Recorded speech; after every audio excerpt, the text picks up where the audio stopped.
harga yang lebih murah karena memang berdasarkan informasinya sudah beberapa pekan ini kenaikan minyak sayur ya cukup tinggi. Ini dikarenakan memang harga CPO-nya memang melonjak naik.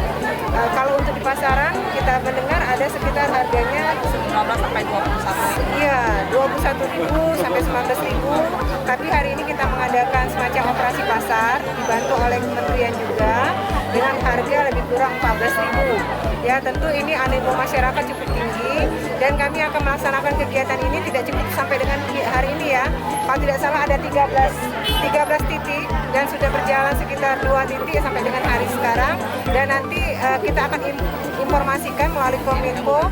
Berarti ada 11 titik lagi yang akan kita laksanakan untuk 13 hari ke depan atau mungkin untuk beberapa hari ke depan di beberapa pusat keramaian khususnya pasar tradisional di Kota Palembang. Untuk stok